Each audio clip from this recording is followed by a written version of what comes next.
Quant is one of my favorite projects and one that I truly believe in. With Gilbert Verdian at the helm, he makes it very easy to trust in the project. With his resume, it's bar none.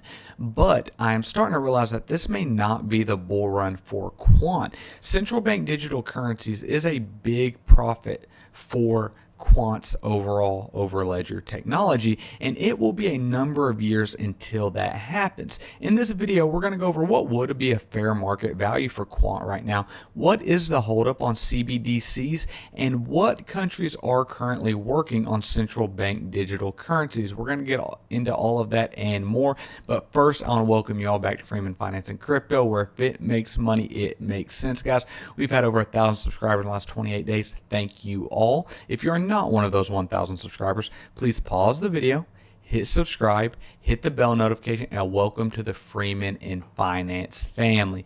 So guys, Quant is currently 75th in total market cap at about $1.4 billion, and it has held very steady over the last year, but Quant historically set high 30s, low 40s. So a fair market value for Quant, in my opinion, would be somewhere in the middle of, let's say, 46 and 47, which would be about $2.8 billion, which would be a 2x in today's price. That's what would be a fair market value for Quant, which would put Quant at $240. Yet we're not seeing that. This is the 1 year trend on Quant, and you can see we started the year at 121 and now we're at 119, so we're basically flat. We've been as low as about $85, we've been as high as about $150, but overall the average is this 120. So what is taking so long? Why isn't Quant shooting up? Well, it's not because of lack of need. As you can see here, over the past few years, central bank digital currencies has gained significant momentum, with at least 130 countries currently exploring the potential of a CBDC. And there are already a few countries, there's a couple countries in Africa already using CBDCs, but that's not big GDP players. That's not big people in the global economy. What we need for Quant to be successful, and I'm not an advocate for CBDCs, but they are coming, so I'm going to invest in the large projects that do have something to do with them. But we need the United States, the Bank of England, China, Japan. Those are real big players and people that contribute a large amount to the global economy, and those will be the big players for Quant and the big customers of Quant. But when we look at what's taken so long for CBDCs to come, I want to use a real world experience of a bridge that fell in America. Okay, and when I'm looking at how long this bridge will take to build, it says realistically the project could take 5 to 7 years due to navigating the bureaucracy of approving permits and awarding contracts. So to think CBDCs are going to be done super quick is a far cry. But Quant has been working on projects such as the Project Roslyn, which I have covered in depth in another video. This was a test net with the Bank of England about approving CBDCs and making sure that they were functional and secure. And so this has all proved to be done. And as we can see here, Gilbert Verdian just less than a month ago in March 18th of 2024 gave an update about the digital euro legislation. And what he's basically saying here is that it's coming, but despite concerns, commercial banks don't need to worry about the consumers withdrawing deposits to hold digital euro instead, because it's been designed as a means of payment. So he's reassuring everyone that CBDCs will be fine, that their privacy, you can track fraud, but what's next for the digital euro? As the ECB progresses in development of the digital euro, it will continue to iterate design elements, address concern, and optimize benefits. Think about this, guys. If it takes 7 years to build a bridge, what does it take to revolutionize the way digital currencies act and replace traditional fiat currencies? It's a big step for mankind, and it is something that will take a long time to advance. But like I said, there's a lot of big countries. Bank of England we need, the Fed, and when I say we need, like I'm saying, I'm not advocating for these, I'm just saying like Quant needs them more or less.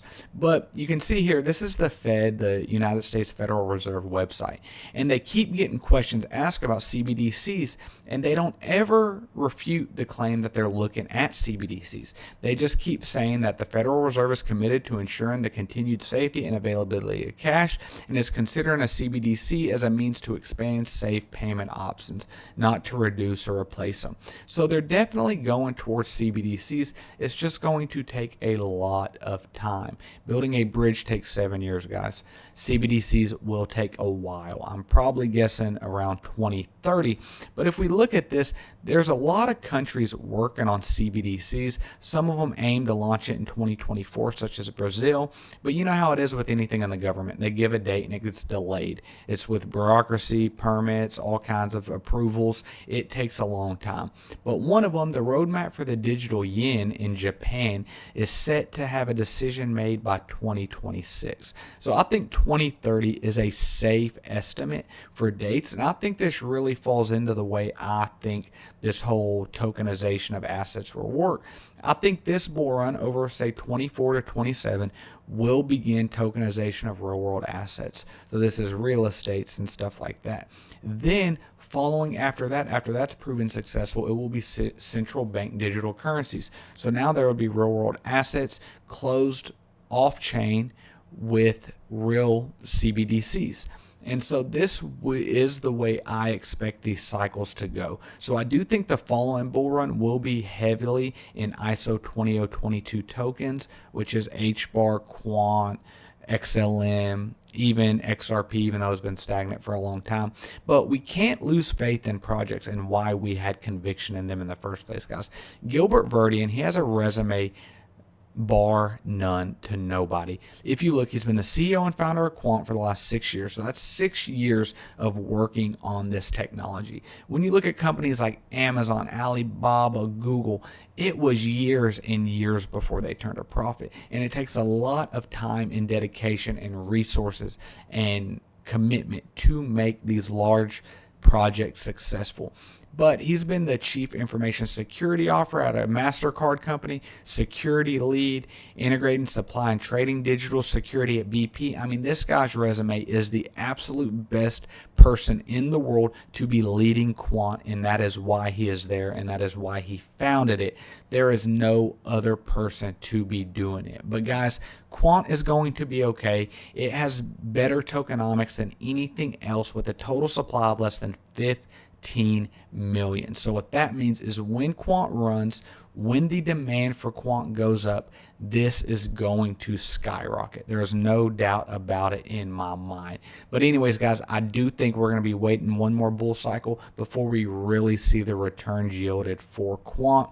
But anyways, I want to thank you all for joining Freeman Finance and Crypto, where if it makes money, it makes sense, guys.